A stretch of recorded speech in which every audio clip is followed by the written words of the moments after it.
Hi and welcome to another week. It's a Monday live and we are still ensconced in Griedober, and as some of the messages that come through about weather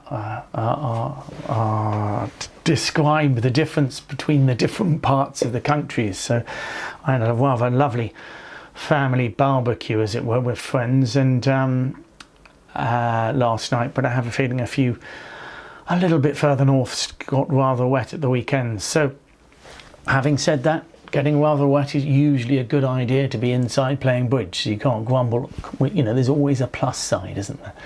So what are we doing? Well, Griedober, of course, is all about duplicate pairs and aiming for those extra 10 points and 20 points, and what we've been doing this month is talking about part scores and how you might choose the best scoring part score, whether it's the no trumps, etc, etc.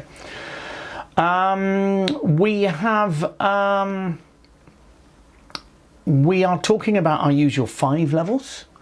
We've got the bidding quiz at the end, and we've got the beginners at the end as well, and we are starting a new section of the beginners. We're going over declare a play, and we're going to go from the very start, I will say. First and foremost, though, a little mention for the Mr. Bridge Diaries. The Mr. Bridge Diaries, and they're available from Mr. Bridge, mrbridge.co.uk. So do visit there if you want one of those, either the luxury or the basic, and that some of you will have had those year on year, and so he's still producing those, and some of you might even get hit by one of his magazines, so do look out for that as well. Some of you, he's sending it out to a few of the old subscribers, etc. So that's a blast from the past and exciting, so hopefully some of you will enjoy that.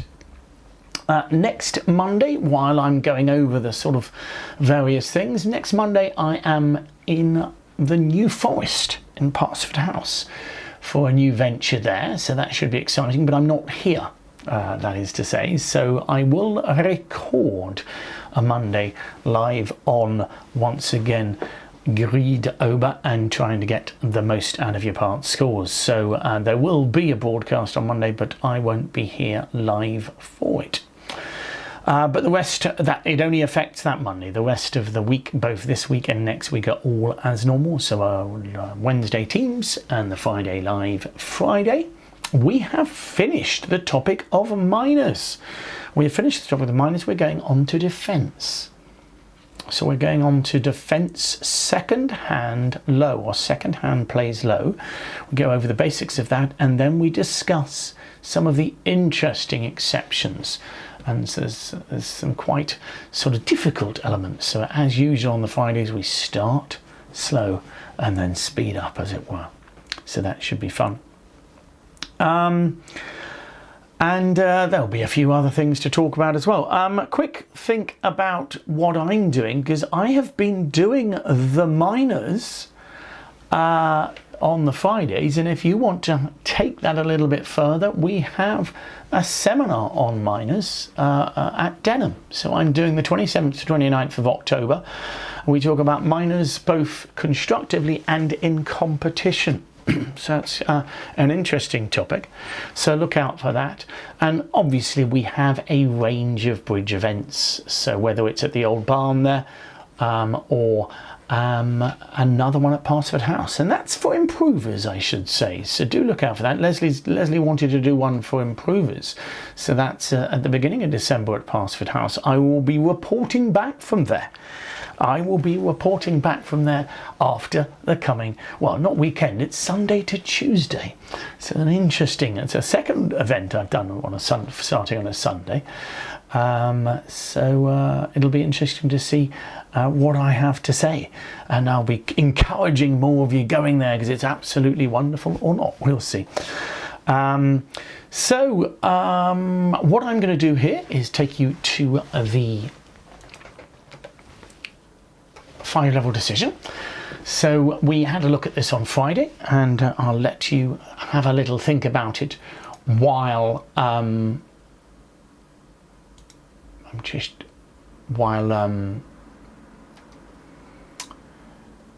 while we do this seminar.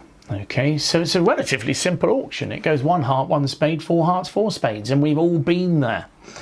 We have all been there, as it were. This is a relatively common auction. Whenever the auction starts 1 heart, 1 spade, 4 hearts, it seems very, very unusual that it doesn't go 4 spades from north. Now, everybody is non-vulnerable here. The white triangles there. The white triangles that you can see around the middle square there designate non-vulnerable. They would be red if not, okay? So that's interesting. So 1 heart, 1 spade, 4 hearts, 4 spades, and it's your bid. And these are tricky decisions, aren't they? They are tricky decisions. So, so have a think, and we will come back to that after the seminar. In terms of abroad, holidays abroad, just one I've got for you here, the Canaries. The Canaries in November. It's quite a popular destination, so that's on the Balmoral. And we've been talking a lot about Tunisia as well. We're going to Tunisia at the end of November. That's with Lynn, and I'm going in the March time. So do get interested in that. One of my favourite places to go, Tunisia. So do come along on that. So I think that takes me to the PowerPoint. So I'm going to press that on.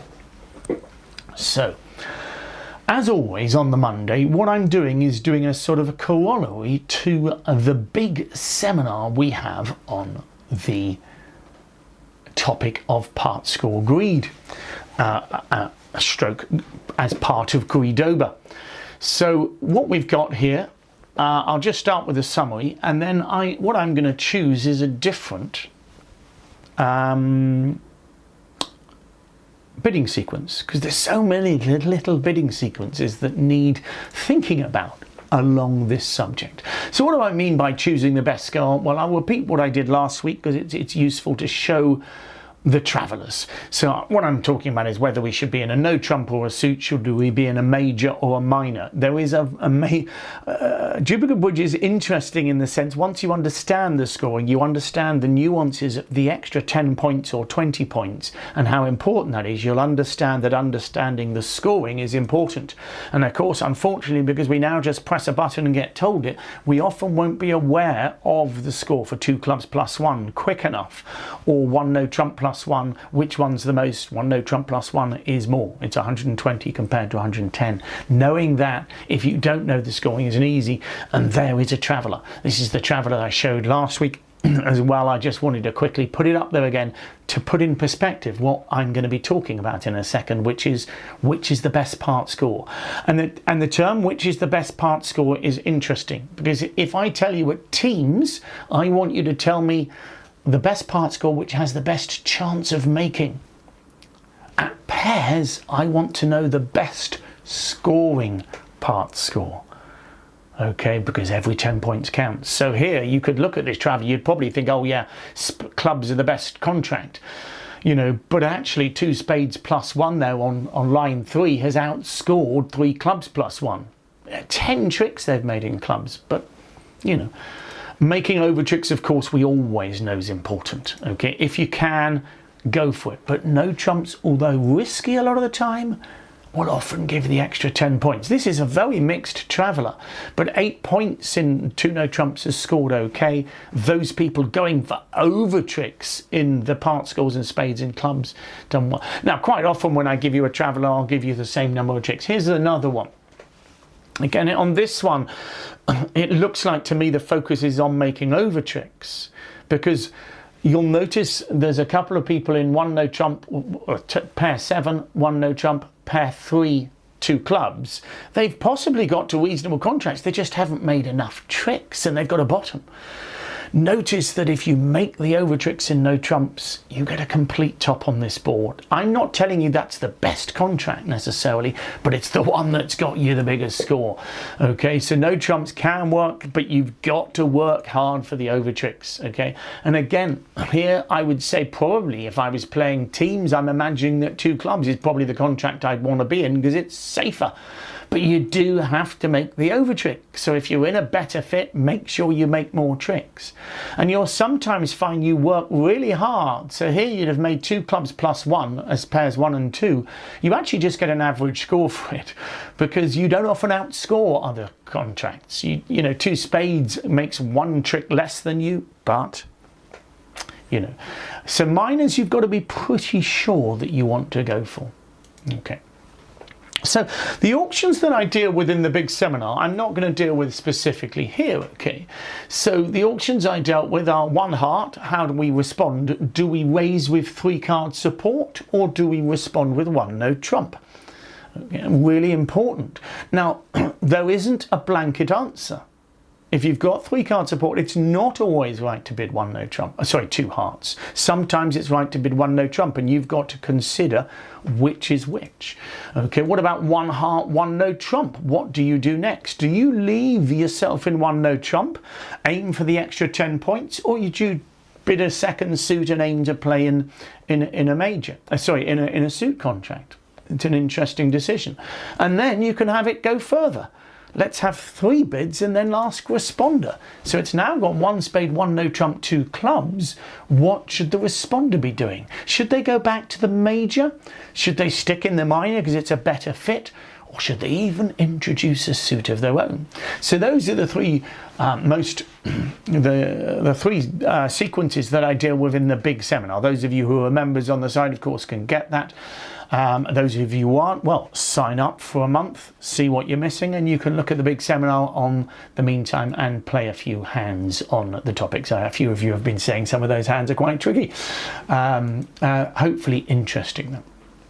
Don't forget, what I want from you is example hands. So I want you to be thinking about the part score hands this month particularly, and see if you can increase the amount of times you're choosing the right part score. So have a look here.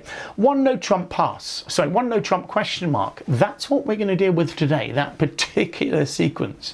Okay. 1 heart, 1 spade, 2 clubs, question mark. Okay, that's not one I deal with in the seminar, it's another sequence. And then the one I think I'll deal with next week is this one. 1 heart, 1 spade overcall from your opponents, 1 no trump. Pass, and it's your bid. You know, so that's another sequence where probably we're in the part score region. 1 heart, 1 spade, 1 no trump pass. Should we leave 1 no trump, or should we maybe bid another suit? And again, because your opponents have come in here, on that one there's an overcall, that makes it's another nuance, because you've got to perhaps decide how good your spade stopper is, how good do you expect the spade stopper the partner is shown to be, etc, etc. But today we're going to look at 1 no trump. So we're responding to 1 no trump, and there's 2 things to think about. First of all, should you always transfer to a 5-card major? Okay, so that's the first question. And the second one is, should we ever use garbage statement, or so how often should we use garbage statements? So the first thing is, should you always transfer to a 5-card major? And to a beginner, the answer will be yes, because we want them to get into that habit. To a duplicate player, a regular duplicate player, we need to think about it. We need to work out when it might not be right to transfer to the major. Because remember, when you transfer to a major, you've committed yourself, this is on weak hands, I should say, on weak hands, you've committed yourself out of no trumps. Okay, if that makes sense. And when is it sensible to use garbage Stayman? What do I mean by garbage Stayman? I mean Stayman when we have fewer than 11 points. So Stayman when we're planning to pass partner's bid. Okay, so if I've got 7 or 8 points, and usually it's going to be hands with shortage in clubs, I bid 2 clubs to get myself out of 1 no trump. But should I do that or not? So these are the hands we're going to look at today. So let's look at the first one. Okay, so the first question is, as I say in the big seminar, you've got to use your judgment. We're comparing hands that whether they should play in no trumps or a suit contract.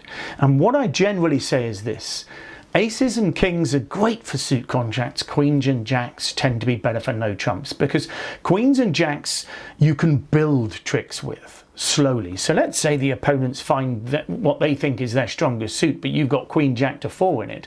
Well, that takes its time, but eventually you might make tricks in a no trump contract. In a suit contract, much less likely to. You know, they'll usually be building up their own tricks with their queen jack 10s. Okay, so ace kings are wonderful in suit contracts. You win your ace, win your king, and maybe get a ruff. And I love a singleton opposite an ace, a singleton opposite queen jack 10, prefer to be in no trumps. So generally, ace king for suits, queen jack for no trumps. It's not always the case, but if in doubt, if your hand is queen jack, queen jack, queen jack, you know, you're going to be thinking perhaps no trumps. Doubletons are key. We're going to look at responding to one no trump in a moment. With a 5-card major, you'll have a doubleton in your hand. Is it a strong doubleton or a weak doubleton? If you've got too small, you're probably thinking they'll attack that suit, that's going to be a danger. But if you've got king jack doubleton, ace queen doubleton, that kind of thing, sometimes you're going to find that partner might have a high card in the suit, and actually you don't need a ruff. If you've got king jack opposite doubleton opposite queen to 3, quite often you won't need a ruff there, will you?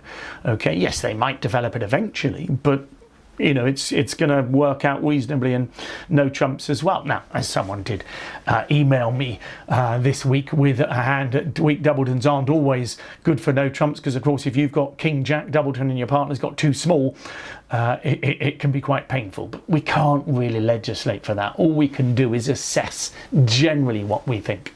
So let's look at the first example.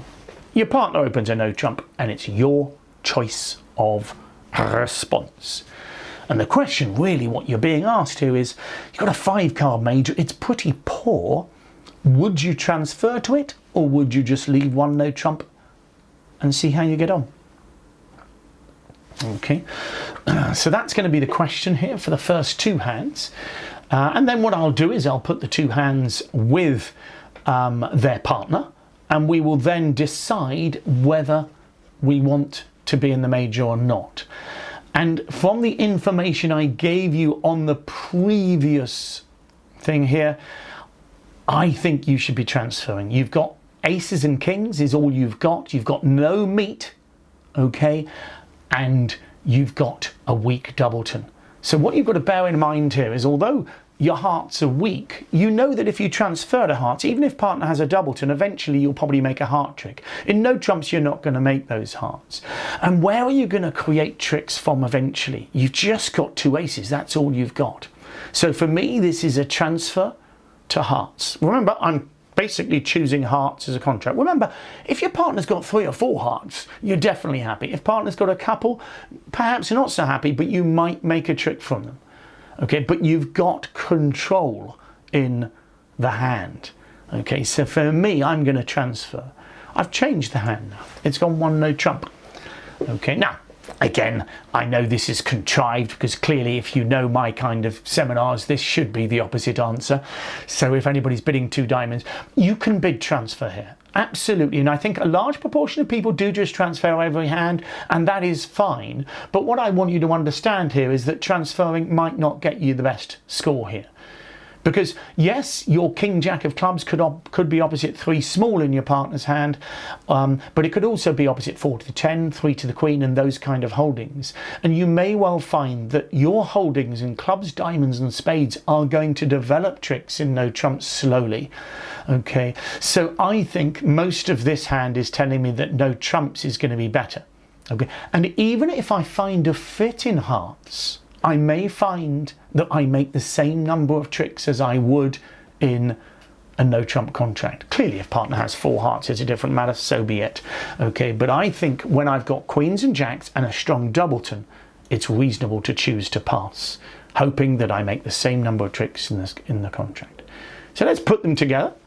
And what I'll ask you here is, which do you think is the, I should say, best scoring part score? Again, I said that last week. So look at these 2 hands. What would you want to be in? And sometimes no trumps will outscore hearts. Don't get me wrong. But for the most part, if you looked at these 2 hands, I think you'd want to play in a heart contract. Yes, I've given you a heart fit. I could have given you a doubleton heart. It would have been much closer. But can you see the effect of the aces and kings here? The aces and kings here give you 5 top tricks, but there's not much underneath. So you're going to have to try and develop tricks. And to be honest, the only way to develop tricks would probably be to lead hearts. And the problem is they go first. Let's say they choose a diamond lead. They're going to knock out your ace and king of diamonds here. And by the time you've tried to develop extra tricks in hearts, I think you're going to have a couple of diamond losers, maybe 3 club losers and 2 heart losers. You're going at least 1 off, maybe 2 off. Whereas, of course, in a heart contract, you're hoping to make your 4th and 5th hearts because they're the trump suit. Okay, and you may, if you're lucky, get a ruff. And here, of course, because you've got aces again. If you've got queen jacks, getting a ruff in diamonds would take its time. Here, you can play king of diamonds, ace of diamonds, diamond ruff, and already you think you've got an extra trick. So I think you'd want to be in 2 hearts. But if I change the hand here to this one, now it's not so clear, is it? Because although you've still got a heart fit, it's not clear that you're going to make an extra trick in hearts over no trumps, because your tricks are slow. You don't get a diamond ruff because you've got 2 winners, because it's the queen jack there. The queen jack has changed from the ace, can you see? So that you're not actually going to want to ruff a diamond because they're winners. So you make no extra trick from that way. And to be honest, you may well be able to develop hearts if you want to, because what are the opponents going to be developing? I mean, they might develop a club trick, but again, your king jack's opposite your partner's length. It'll be an interesting travel, I think. But I think quite often 1 no trump will make the same number of tricks as a heart contract here. And you can't be sure, and there'll be times when you think, oh, Bernard suggested bidding no trumps on here and I left it and hearts has made more. But remember, I've given yourself a fit. If it had been ace doubleton heart, I think you're going to be much more comfortable in the no trump contract. Can you see that? Okay, because what you'll do is try to develop tricks perhaps in the spade suit rather than, and that might be the best way, playing no trumps as well. Running the jack of spades, if South has got the queen of spades, you're going to be very happy indeed. And you won't need any extra heart tricks to make your no trump contract. So I'm hoping that everybody's comfortable that no trumps is better. So all I'm asking you to do here is just have a little think, whether you expect to get a ruff. So whenever you've got powerful doubletons, I mean, if you've got a slightly better heart suit, but with ace jack doubleton in your side suit and a couple of jacks and 10s and things like that, again, you might still consider that no trumps might make the same number of tricks. And what's interesting is, even if you stick with transferring every time, just make sure you look at the traveller. And if you see the odd person in no trumps making 10 points more than you, okay, well then that's when I want you to consider. And so this month I want you to be aware of these ideas. Okay, let's have a look at this one. So again, it's a 1 no trump opening, and it's your choice of response.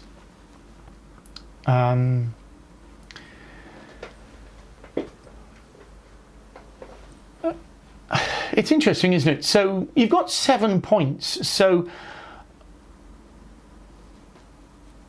well, someone is saying about the traveller, what I want you to do is look at the travellers afterwards, choose what you choose to do, and be aware that you had a choice. And that's the key. So here, for example, I think when partner opens a no trump, you have a choice here. You have a choice, and I want you to be aware of that. You can choose to play in a suit contract by using garbage Stayman, or Stayman. It's normal Stayman. But what I'm going to do when I bid Stayman is pass partner's response. Now, first and foremost, if partner bids 2 hearts, almost always you'll be in a better contract than 1 no trump. Okay. The question is, how often is 2 diamonds going to be better? How often is 2 spades going to be better, etc.? Okay, and whether it's worth just leaving 1 no trump or not. Okay, now here, of course, we haven't got a doubleton, we've got a singleton, but you can still have a singleton honour. So if you had the singleton queen or singleton king here, you're sort of thinking, well, maybe that will help my partner's holding in that suit. It might be a stopper or something like that. You might have the singleton queen opposite the ace, and they might lead a club and your queen might make. Okay, so, but clearly with a small singleton, you're a little bit worried about no trumps per se anyway, and you've got an ace and a king here. So again, if I had queens and jacks in my hand, I'm thinking, well, come on, no trumps is probably going to be better. Here, I think it is reasonable to bid Stayman. I really do think it's reasonable to bid Stayman. Okay, If you finish in hearts, I think almost always you're happy. If you finish in spades, there's a fair chance you can ruff in the short trump hand. So I'm quite happy, I think, in spades. And if you finish in diamonds, I think a fair proportion of the time your partner will have 3 or more, in which case I wouldn't be surprised if 2 diamonds is a reasonable contract. Don't forget that a lot of the time here you've only got 20 points, and so with a bare hand with just 2 high cards in it, it's not going to surprise you that 1 no trump will struggle quite often. Okay, so I think with this hand I'm going to go for it. Okay, I would go for it. I mean, let's give an example hand opposite. Here it is. It's not ideal. It turns out that partner bids 2 spades here. Okay, but the question again is what contract, given a choice, what contract would you want to be in? So look at those 2 hands. You know, which contract do you think you would like to be in once dummy comes down? Or once you put your hand down as dummy, I should say. Okay. Even if diamonds break 3-3, you might not get to them in the east hand, so that's important. And if you do play king ace of diamonds off and they break 4-2, it's looking pretty ugly for you in no trumps. No trumps looks a real struggle here. Okay, and it turns out that with the singleton and 3 trumps, I think spades is probably your best option here. You'd love to be in hearts, don't get me wrong. So things could go even better for you here. Can you see that? You know, so I could have given your partner 4 hearts, but I think with the 5-4-3 and the unbid suits, I think 2 clubs is a pretty good option here with the ace and king. Whenever I pick up just aces and kings and a bit of distribution, I'm thinking a suit contract here. And 2 clubs gives you a great chance to play in one. Okay. So I hope you're happy. I mean, you might not choose, looking at the hand, you might not feel spades is best, but for me, I would feel it's ugly. I mean, the opponent should probably get it right. I mean, I mean, they might even choose to lead a spade, you know, which would be a great lead. If they lead a club, of course, you can win it and take a ruff. You can then cross, and again, because you've got the ace of diamonds there, there's just the chance your partner might have the king, and he does here. So you can cross over and maybe get another club ruff, and who knows, then maybe try and get a diamond ruff.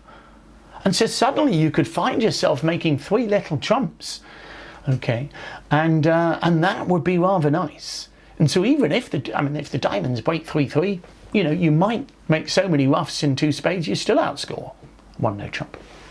Okay. However, change the hand to this, and don't get me wrong, I am deliberately exaggerating these, but I want you to get the idea. Here, you know, it's the same shape. Someone is saying, yeah, you've got to have the singleton clubs. Absolutely. To use garbage Stayman, you either need to have 5-4 in the majors, or you need to have 5 diamonds, or you could have, or you need to have length in diamonds. You can have 5-3 in the majors, I should say. So you might choose with a hand that is 3-5 singleton diamond, and 4 clubs. You might choose 2 clubs, and if partner bids 2 diamonds, go back to your 5-card major. So with 5-3 in the majors, or 5-4 in the majors. Here though, with Queen Jack, Jack 10, Queen Jack, I am going to feel that it looks no trumpy to me. Excuse me. Those look like suits that need to be developed. So if I don't have a trump fit, so yes, you know, you can gamble. Playing teams, I might choose 2 clubs, but I think too often I'm going to make the same number of tricks. So here it's the Queen Jacks and 10s that suggest to me no trumps. Anyway, here I think it's a really close thing. So if you choose Stayman, I do not mind. Okay, it's a really close thing, and if I ask you which is the best scoring part score, I think it's really close here. I think it's really close, and so some of you might actually think, you know, I think I'd want to play in spades, but because you've got slightly better spades, ironically, you're not necessarily wanting to ruff with those. You might be able to develop the spade trick, but obviously I could take the jack of clubs away from the west hand and you'd look a lot more exposed in clubs. But you may have a double stopper in clubs, or the defence might get it wrong. But I'm much of a muchness here. Bear in mind things might not go so well for you in terms of the fit that you have, because of course partner might bid 2 diamonds, and if partner bids 2 diamonds and you finish in 2 diamonds, you've got to bear in mind that you can make an extra trick in diamonds but end up not scoring as well, kind of thing. So you've got to decide looking at those two, and I would feel it's 50-50 almost between 2 spades and 1 no trump. And in the long run, maybe I'd finish in 1 no trump anyway, kind of thing. Just because the opponents might come in. But I'm hoping that you're understanding the idea, which is basically there are things to think about. Opposite 1 no trump in this idea, when you have less than 11 points, so you're in the part score range, you have to be thinking, should I be bidding in a suit? Should I be in no trumps? And it's not always going to be the same answer.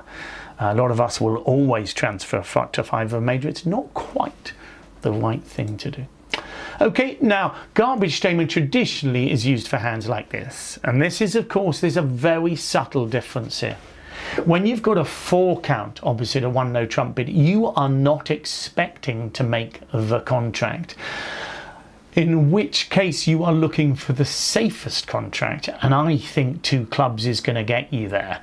I think it's going to be much safer to be in 2 diamonds, 2 hearts or 2 spades here. You might even have a chance of making the contract, particularly if partner bids 2 hearts or 2 diamonds. Partner might have 4 cards in diamonds or 4 hearts, obviously. Then you may have a chance of making it, whereas 1 no trump is surely going to have not much chance. Also, it might go 1 no trump pass penalty double. Whereas when it goes 1 no trump pass 2 clubs double, you've confused the opponents because they're not quite sure what that means. Can you see what I mean? So I quite like with real garbage hands, and what that means is partner, clearly here I'm going to pass what partner bids, and I think 1 no trump is going down. So here's the hand on this occasion, and actually on this occasion 1 no trump is relatively hopeless, and you can see, and you would actually finish in 2 diamonds here, which is a fairly respectable contract. You never know, you might even make it, losing probably a spade, a heart, 2 hearts and 2 diamonds, so you might make 2, whereas in no trumps you're just really not expecting to make it. You'd feel that they'll lead a club at some point, and if they do, they might even make as many as 4 club tricks, an ace king of hearts and the ace king of diamonds, so they could easily be taking you a couple off in 1 no trump, and to be honest, it could be even worse than that. Just to explain this, this is normal Stayman. This is just normal Stayman. We use the term garbage when we use it on weak hands, but it is normal Stayman. So I should make that clear that this is completely normal Stayman. You do not alert it. The term garbage I've used is as the particular hands I'm using it on. Okay, but it is normal Stayman. So I'm using this 2 club bid on hands between 0 and 24 probably. I think once I get to 25 I'll probably just go for 7 no trumps. Okay, but on hands between in theory between 0 and 24 points. So 2 clubs is just asking for a major, and of course traditionally we would then rebid 2 no trumps or 3 no trumps or jump to 4 hearts or whatever. But there are times that you can use it with a rubbish hand where you are planning to pass your partner's bid. And what I always say with conventions is make your plan. And if you've got a plan, you can use it. So if you use, for example, on this hand here, the east hand here is using it and has a plan. If partner bids 2 diamonds, 2 hearts or 2 spades, I am going to pass. And that, of course, is why we have done it with the shortage in clubs, because we've got 5 diamonds we feel we can pass. And even if partner's got a doubleton, it's not ideal, but surely 2 diamonds is better than 1 no trump. Okay. All right, well, that is our topic for today. Basically, on part score hands, trying to find the best scoring contract.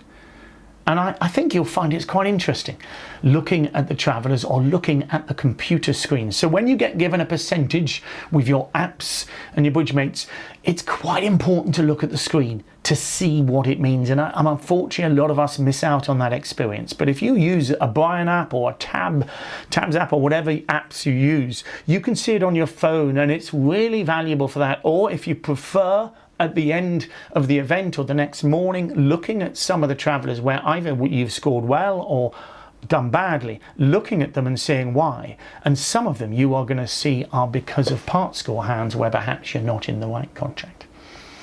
Okay, let's have a look at that 5-level decision. Very different to what we have been talking about, as in the part score hands. So you've opened a heart, just a normal opening bid. It's gone 1 spade, 4 hearts, 4 spades. So we've got to define what these bids mean. Well, for me, 4 hearts is very much a preemptive kind of raise. In this auction, partner can bid the opponent's suit with a strong hand. So 4 hearts is saying, partner, I've got probably between 8, 7 losers, that kind of thing, but I've got some distribution. I just want to get in the opponent's way and compete for the board aggressively. It then goes 4 spades. So we have 3 choices here. We could pass, we could double, and we can bid 5 hearts. And I think I'm going to ask you to decide. And the question is, first of all, how many defensive tricks have you got? And secondly, how many defensive tricks do you think your partner's got? Okay, and this is quite important here. Now, by a defensive trick, I mean, are you confident of making your king of hearts? And the answer is no. Your partner might have the ace of hearts, but his ace of hearts is the winner.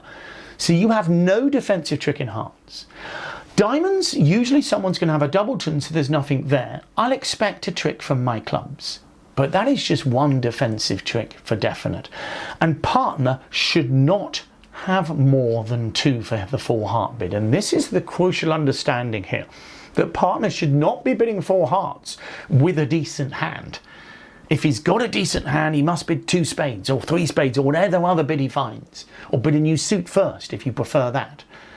So if I know that partner's got 2 or fewer defensive tricks and I've only got 1, I'm expecting 4 spades to make, and therefore I'm going to bid 5 hearts. A number of you have used the expression, we don't have much defence. Absolutely, or I don't want to defend against 4. That's exactly right here. Now, we're not always going to get it right, but for the most part, we're going to bid 5 hearts here. Okay, and the reason is because we think, we might have a chance in it, but we think if we go down, that the opponents are likely to make there. So let's just look at the hands and have a little look.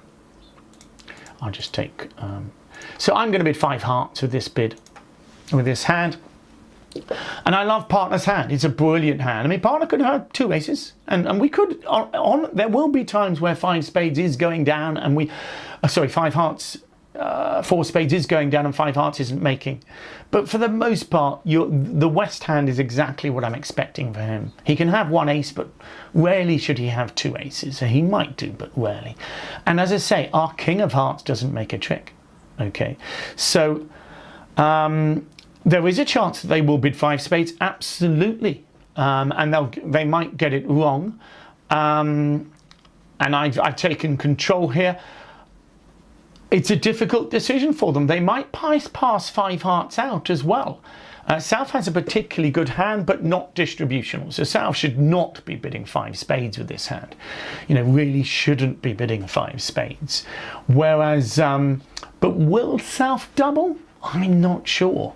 Because I don't think North can double. North's just got 1 trick in his hand.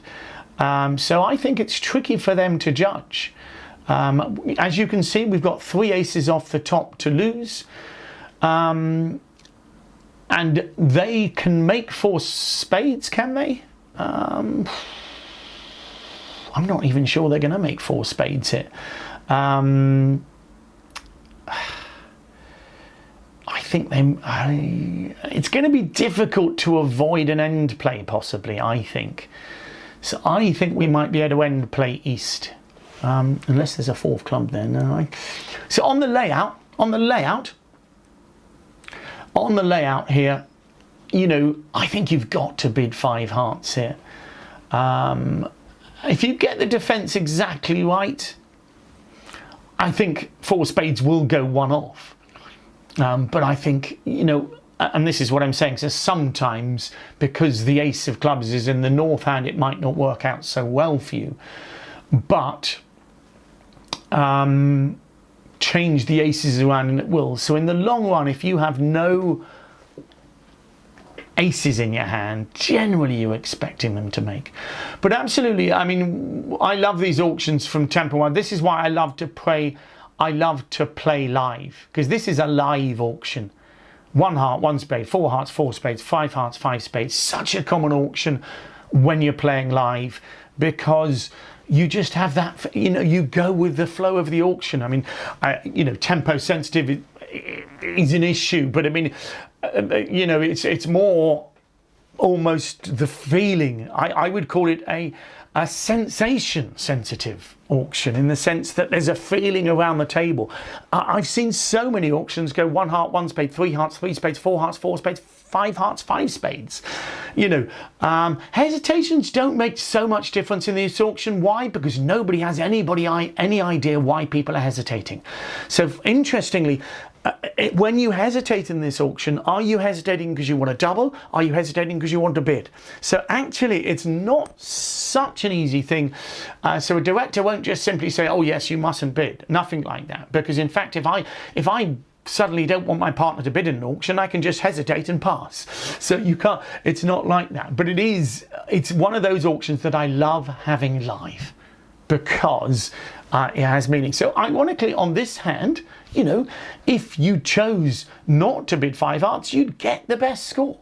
But I don't think in the long run that's going to be good bridge. Okay, when you've got no high cards, aces in your hand, generally you haven't got the defense to be able to commit to, you know, to trying to take your opponents down. And I think the key here, and this is what happened at the table, was that it went pass, and North couldn't believe that, you know, and I'm not sure North should ever do that, but he did.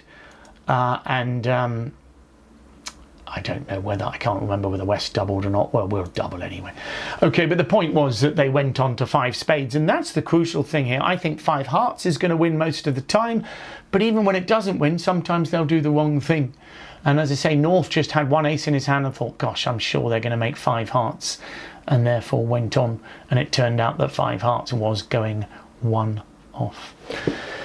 So 5 level decisions are really tricky, and you will not get them all right. You will not get them all right. What your job is to try and get as many right as you can, and try to learn from the times when it doesn't work out. Okay, as we'll see here, playing teams, very often it will go 5 hearts, 5 spades. Okay, so the reason it goes 5 hearts, 5 spades is because we think if we just go 1 off in a contract, it doesn't cost so much. So for example, if 5 hearts was making 5 spades, it's only 100 or 200. And here, actually, if both contracts go down, so if 5 hearts is 1 off and 5 spades is 1 off, it's only a 3-imp swing. Does that make sense? So sometimes when we're playing teams, we tend to bid on a bit more than we should, but it might be right because of the size of swing. However, moving on to the 6th level might be pushing it. Okay, that's why I'm calling these 5 level decisions. Okay, well, thank you very much. Let's get that bidding quiz up before we sign off with a summary. I have been overrunning again. Gosh, today I've still got the beginners to come. Oh my goodness. Anyway, 1 heart from your opponent, 2 diamonds you overcall, 2 hearts, 3 clubs, 3 hearts. This is a meaty auction. We haven't had a pass yet. Do you want to be the first passer? So 1 heart, 2 diamonds from you, 2 hearts, 3 clubs, 3 hearts, and it's your bid. Okay, so you can get the answer on the website as usual. I think that's a tricky one. Okay, all right, so have a think about that one. Lots of work to do. So thank you for your company today. Don't forget, I am recorded next Monday. I'm off to Parsford House Hotel for my first event down in the New Forest there. That's a gourmet event. As I mentioned, don't forget about all of the holidays and all sorts, and the Mr. Bridge diary that I mentioned that you can pick up from the mrbridge.co.uk. I'm going to look at the beginners now, okay? We'll look at the beginners, and we'll maybe try and get the pre-record out early. We'll see. I don't know how that works, Suzanne, so we'll have a look at it. So thank you for your company, and for those of you who want to stay with me, I'm going to go off and do some beginners. So thanks very much. Have a good week. See some of you for the teams. Okay, so we are moving on to Declare a Play, and by Declare a Play I mean the basics. The real basics. And now, any of you who are members on the site, so don't forget, as a member on the site, for $4.99, up until the end of the year anyway, you can be a beginner's member and you get a piece of software called Begin Bridge. Now, I'm going to be using some of the hands from there. So if you want, you can actually go through the hands that I'm going to talk about here on that piece of software. Okay, so this happens to be the hand 16. It's part of the Declare Play because we start off with talking about mini bridge. And this is very, very basic Declare Play. Okay, very, very basic Declare Play. And as I say, if you want to, you can have a go at going through it on the Begin Bridge software. I should say that all members can use the Begin Bridge software, so it's not just the beginners, but it is for beginners. It's absolute beginners, this one here. Okay, so we're going to play in a no trump contract here, and I'm going to take you suit by suit. We are not playing the contract as a whole. All I want you to do here is to play suit by suit with me. Okay, so this is what I call a play through hand. We're not making a plan for the whole contract. We are going to play the spade suit first. Then we are going to play the heart suit. Then we are going to play the club suit. And we are going to choose in which way we are going to play those suits. And we are going to use, so we're going to imagine that a 10 of spades is led. And we're going to use this simple rule. Okay, how do we play the spades? The most basic rule of Declare a Play is this. It is generally best to play the high cards from the shorter holding first. The reason this is difficult is because most of the card games we play, we just play with our own hand. We don't play with two hands. So the point is, we can see two hands. We play from both of them. We are in control of them. We're sitting with the hand on your left as west, as it were. We are in control of both hands. It can be very tempting to think, well, I've got the ace, I'll win the ace. But of course, if all of your high cards are consecutive, they are the equivalent in strength. You have the ace, king, queen, and jack. So nobody can beat any of those cards because you share them between you. And of course, you're in control. So clearly you can win this first trick with any of the queen, the jack, or the ace and the king. And the general rule I want you to abide by is, if in doubt, play your high cards from the shorter holding first. And the reason will become apparent in a moment. It allows the suit to flow. Now, what on earth does that mean? Let me show you. Okay, so this is the spade suit in isolation. Okay, just showing you the spades. The 10 of spades is led. If I put the queen on that, then I can play the jack next. And clearly it's so simple. Why am I telling you this? Because you can now make the ace and king of spades. You just lead the 3 of spades. It's that simple. So what is the problem? Okay, you've made 4 tricks. Well, this is the problem. Quite often, we'll play the ace because we know that's a winner. We sort of almost think, you know, intuitively, I've got to play the ace first. Of course, we don't, and we've worked that out. They're all the same. But if you do make the mistake of playing a high card in the longer hand, what we have now is what we call a blockage. We were able to play the queen, the jack, the ace, and the king. Now, what happens is we can still play the queen and the jack, or the jack and the queen for that matter. But we're actually going to have to get over. We can't play the king. Look, if I play the queen now, how do I get to the king? So the queen is going to win. Maybe the 6 follows. Okay. But I can't play the king because I'm still in the east hand. Does that make sense? So I've sort of blocked the suit, and I've got to cross over to get to that king.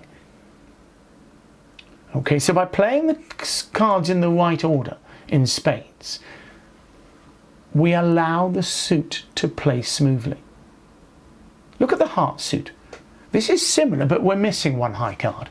But once again, we've got the king, queen, jack and 10 next to each other. So they are all worth the same. I can play them in any order. I can choose which order I play them. Okay. I'm going to lose one to the ace, but I expect to make the suit eventually. So what I want to know is, how are you going to play the hearts? So you've just won the first 4 spade tricks. You did them brilliantly. You won the queen, then the jack, then the ace and the king. What would you do now? And you can play any of them. But what I want you to do is play the high cards from the shorter holding first. So I'm going to play the king first, then the queen. And then I've got the 4 left to lead across to the jack and 10. Okay, let's do it. So I'm going to play a small one. Remember, you can play from either hand, I should say. So a small one to the king. Interestingly, the opponents have allowed me to win that. But I'm not going to stop. I'm going to play the queen. I'm still playing the high cards from the shorter holding first. Okay. This time they take their ace. But that's okay. When I get the lead again, I can lead a small heart to the jack and then the 10. The suit is running smoothly because I've kept the little card from the short holding so that I can lead it across. Does that make sense? Whenever you've only got one small card, keep it so that you can lead it across to the longer holding. Okay, and you've got 2 winners there. Let's play it in the wrong order and see what happens. Let's say you lead the jack first. Okay, again, they let you win that one. But the next, they win. Okay, now you've got 2 winners in hearts. Are you happy with that? Remember, you had the king, queen, jack and 10. So the only ones left now are the king and 10. The ace is gone. The king and 10 are winners.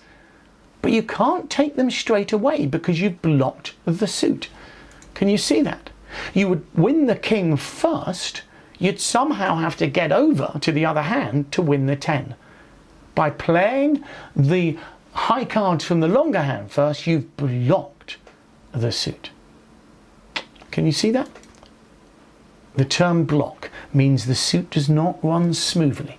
You would have to play the king and then change to another suit to play your 10. Okay. All right, last but not least, let's look at the club suit. Okay, let's look at the club suit. Okay. Which way would you play the clubs? Let's say they lead a club. What would you do in clubs? This time it's really important. We've got to the end of the hand. Let's say they've led a club after the hearts here. What would you do? And I want you to follow the same rule. I know it's iteration. I know I'm saying the same thing every time, but essentially, yes, again, I want you to play the high card from the shorter holding first so that the suit can run smoothly. Okay. So once again, this time I want you to play the queen of clubs first. You know the ace and king and queen will always make. But as we're going to see, if you play the ace first, you will have a blockage.